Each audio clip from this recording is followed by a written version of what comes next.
Meeting annual compliances is a necessity for all forms of corporate entities, be it a company, an LLP, or a partnership firm. However, the number and types of compliances may vary for each one of them. Hi, I'm Sugandh Anand, a startup advisor at Setindiabiz, where we provide tax, compliance, and ITR services to businesses across India. In this video, I will explain the annual compliances prescribed for a registered LLP and discuss its due dates with you in detail. The topics I will cover include: number 1, overview of an LLP's annual compliances; number 2, filing of annual financial statements in Form 8; number 3, filing of ROC annual returns in Form 11; number 4, filing of annual income tax returns; and number 5, the requirements for an LLP's tax and statutory audits. So, let's begin without any delay. Overview of an LLP's annual compliances. Well, LLPs are popular business structures for startups to get incorporated. One of the major reasons for this popularity is the extremely low number of annual compliances they are required to meet. The LLP Act, which governs LLPs in India, prescribed only 2 ROC compliances for it. One being the filing of Form 11, wherein the annual returns of the LLP are submitted, and the other being filed of Form 8, wherein its financial statements and statements of solvency are submitted. Beside these two filings, the Income Tax Act also prescribes the annual submission of income tax returns of the LLP, similar to other corporate entities in India. Among the internal compliances, we have the annual preparation of financial statements as well as various tax and statutory audits applicable to LLPs, whose turnover and paid up capital have crossed a certain limit. So, sum up, here is a complete list of the compliances an LLP has to fulfill every year. List of annual compliances for an LLP. Number 1, preparation of annual financial statements. Number 2, filing of annual returns in Form 11. Number 3, filing of financial and solvency statements in Form 8. Number 4, conducting tax and statutory audits. Number 5, filing of income tax returns. I will explain each of these compliances one by one. Filing of annual returns in Form 11. Annual returns is basically a way by which an LLP keeps the ROC updated about his recent changes and informs the details related to its operations and management. These returns are submitted to the ROC within 60 days from the end of every financial year. However, there is a slight variation when it comes to the year of incorporation itself. Let me explain this with the help of an example.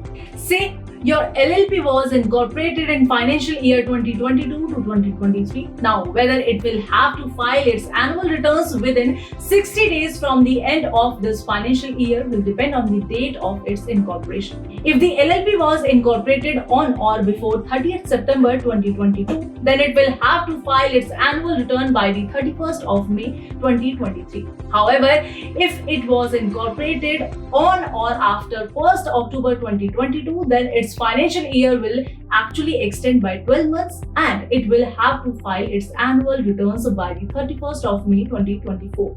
This expectation only applies to the year of incorporation and following the first annual returns. All the subsequent annual returns will have to be filed on or before 31st of May every year. Now that the due date is clear to you, let me explain how the annual returns have to be filed. Well, the annual return are filed in Form 11, which is an online form available on the official website of the Ministry of Corporate Affairs.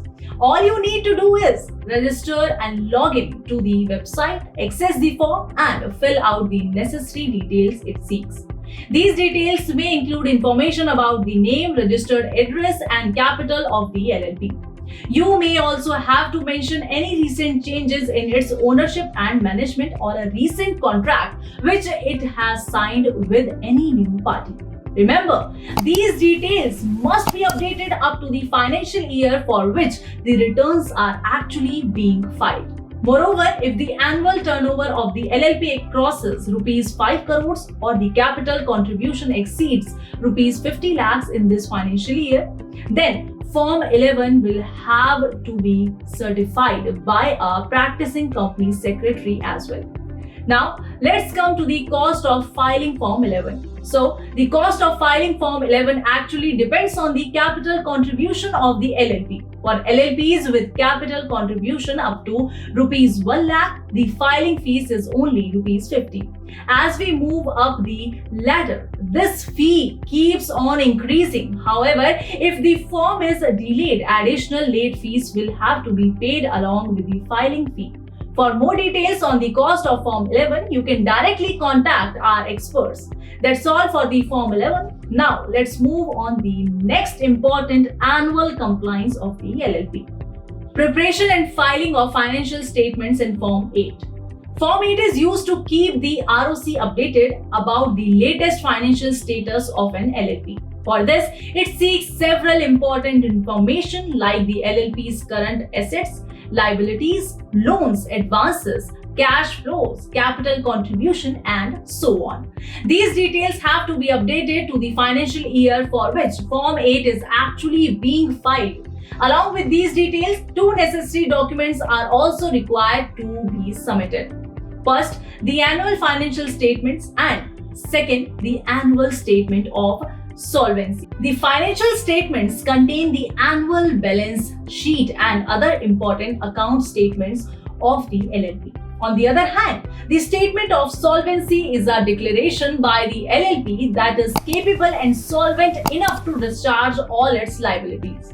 These documents serve as an LLP's affirmation to the ROC that it has a robust financial position and long-term financial stability. Form 8 is filed in the same way and incurs that exact same cost as Form 11. Even the additional fees charged for delayed filing are the same. Now, let's discuss the due date of filing Form 8. You must already be aware that all corporate entities have to compulsorily prepare their annual financial statements by the end of every financial year, that is by the 31st of March. These financial statements might need to be audited if required, and later by the 31st of October will have to be submitted to the ROC in Form 8. But there is an exception to this rule for the year of incorporation only. Let me explain with the help of an example. Suppose your LLP was incorporated in the financial year of 2022 to 2023. Now, the date of its incorporation will decide whether it has to prepare its financial statements by 31st March 2023 and submit it to the ROC by 31st October 2023 or not. So, if the date of incorporation is on or before 30th September 2022, then the LLP will have to file its first financial statements by the 31st of October 2023. However, if incorporation was done later than 1st October 2022, then the financial year itself will extend by 12 months and the first Form 8 will be filed by 30th October 2024. This applies to the year of incorporation only. For all the subsequent financial years, Form 8 will be filed on or before 31st October every year for the previous financial year. This completes our discussion on the filing of annual financial statements and statement of solvency of an LLP. Moving ahead, let's discuss its annual audit requirements. Annual tax and statutory audits of LLP. An audit is basically a means by which the accounts and activities of a corporate entity are inspected and verified by the concerned authorities. This is done to ensure financial transparency and adherence to regulatory standards. Audits can be of two types. Number 1, tax audit, and number 2, statutory audits. Let me explain which of them is applicable to an LLP and under what circumstances. Number 1, statutory audit. Statutory audit is an independent audit of the LLP's financial statements by a practicing chartered accountant, as mandated by the Limited Liability Partnership Act of 2008.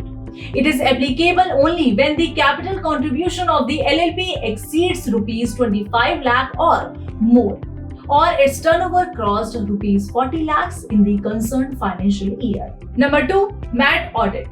If an LLP falls under the provisions of minimum alternate tax, it must get an audit report from a practicing chartered accountant, confirming that the adjusted total income and MAT calculation follow the Income Tax Act of 1962.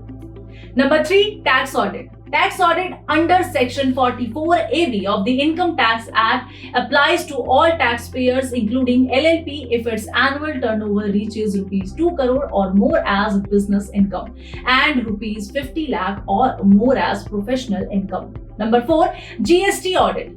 GST audit is mandatory for all entities, including LLPs registered under the GST Act, if its annual turnover is equal to or more than rupees 1 crore. This audit includes a comprehensive reconciliation report certified by a practicing chartered accountant as per the provisions of GST Act. That's all the audits an LLP had to conduct every year. We will move to our last compliance now. Filing of income tax returns. LLPs are supposed to pay income tax on their taxable income or profits and file their income tax returns annually. This is a mandatory compliance under the Income Tax Act and needs to be completed on or before the 31st of March every financial year.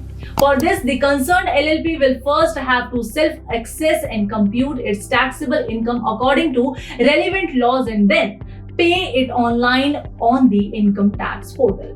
Only after the tax is paid, the LLP will be able to file its tax returns via the prescribed ITR e-form. The form will have to be signed by the authorized designated partner of the LLP or will have to be verified using OTP-based authentication. This completes our discussion on all of LLP's annual compliance. I hope I have managed to answer all your questions. But if you still have doubts, you can post your queries in the comment section. For detailed guidance, you can contact with our experts directly. The contact details are given in the description. And if you found this video helpful, like, share and subscribe to our channel for more informative content ahead. Don't forget to hit the bell icon so that every time we post a new video, you are the first one to get notified. Thanks for watching. Watch our other videos as well.